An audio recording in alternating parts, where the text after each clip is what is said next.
Boy oh boy, Tessa Blanchard has just won the Impact Wrestling World Championship after beating Sami Callihan in that main event of Hard to Kill.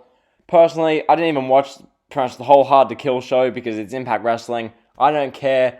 Barely anyone does care about Impact Wrestling in 2020.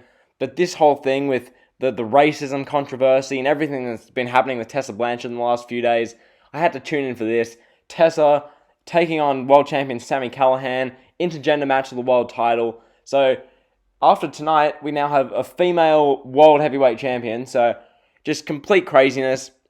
Impact Wrestling, this is by far the most relevant they've been in years.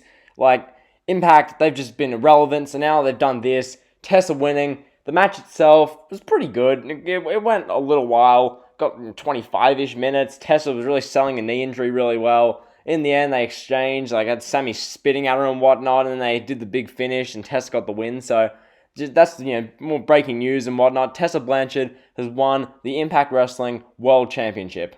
Wow. I had a feeling Impact would do this because it's the route to go. It gives them, popularity, but publicity. For Impact, any publicity is good publicity at this point because they're that dead of a promotion. So that's big news. Tessa Blanchard completely just changes the world of wrestling today, winning the World Championship. A move that many people are going to criticize, many people are going to hate. Personally, I don't really care myself because, who am I to care? It's Tessa winning a world title. Good for her. So, moving on with the video. Okay, so with those events now in the books and everything that happened tonight at Hard to Kill, I'm just going to talk about Impact Wrestling in general and the Tessa Blanchard stuff. I'll probably talk about Marty Scurll a little bit. So, pretty much Impact Wrestling and ROH, they're much the same in my eyes. Like, they're promotions which a decade ago, there was some actual hype, some buzz around. People actually cared a bit. Now both promotions are just dead in the water. They couldn't be any more relevant. Like, the only reason Impact Wrestling has had any publicity in the last literally little while is this whole intergender thing with Tessa Blanchard and the comments and actions that Tessa allegedly has done that's come out on social media in the last few days. Like, that's it. That's the only reason Impact Wrestling has even been half relevant recently.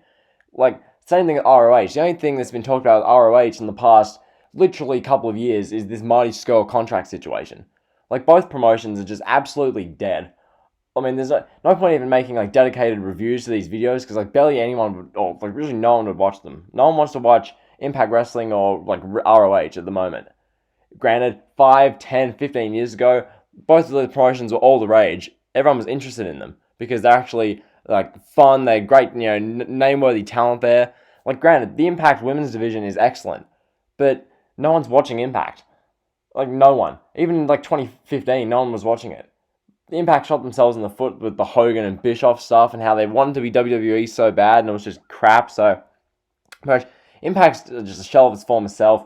Now, with this the Tessa Blanchard thing, which I talked about at the beginning of the video, Tessa in this position, after everything that's happened in this past week on social media, with Chelsea Green saying that Tessa in Japan spat in a black woman's face and called it the N-word, which is, if that actually happened, that's absolutely god-awful. That's disgusting. And then the comments where Tessa Blanchard just bullies and, just harasses fellow female employees. If that's the case, you can see why Tessa's working with the men as far as all her matches. She's an intergender specialist now. It makes sense. I'm not going to say one way or the other what happened because I don't know. I'm just some random wrestling fan. I have no basis. I haven't been in these locker rooms. I'm not just going to say, Tessa, cancel culture. Tessa's a racist. Ban her. She shouldn't be in any position. I've no room to comment on that. I don't know her. I wasn't around these locker rooms. But if these things did happen, that's a god-awful look for Tessa. Cancel culture has come out in force for Tessa. And it's only going to get worse coming out of what happened tonight at Hard to Kill. So, that's the situation there. Vince McMahon's probably loving this stuff with Tessa. Vince probably saw this tweet where, Tessa's spitting in the face and someone calling them the N-word, and Vince is probably loving that. Vince is probably, desperate to throw even more money at Tessa now because of that. Because we all know Vince is hardly anti-racism. But anyway, this is going completely off topic. Yeah, so Tessa Blanchard, big night tonight for Impact Wrestling. Probably the most talked about show Impact have had in years. Dead set. So that's Impact Wrestling. As I mentioned, Ring of Honor a little bit. Marty Scurll, he's re-signed to ROH. Many people thought he'd go to AEW, perhaps WWE, maybe NXT, but no, he's gone to he stayed with ROH. And the thing is, it's not just a regular contract. He's now like head of creative, full creative control. So, I mean, that's the situation with Marty Scurll. I don't love that, having a wrestler in that position. I don't think that's what a wrestler should be. Like, it shows how dead ROH is. I mean, this is the kind of thing you saw in WCW 2000, where literally Kevin Nash booked the shows. Like, don't love it, so yeah, ROH is just beyond irrelevant. Same with Impact Wrestling. Not as much after what happened tonight with Impact, but nevertheless, so that's the video. Hopefully you guys enjoyed. Be sure to like, comment, and sub. Just getting this little second upload out today because I couldn't not talk about this whole Tessa Blanchard thing and what they did at Hard to Kill tonight. So that's the video. Be sure to like, comment, and sub. Tomorrow, Raw review. Day after that, I've got a special little video coming. So yeah, thanks for watching.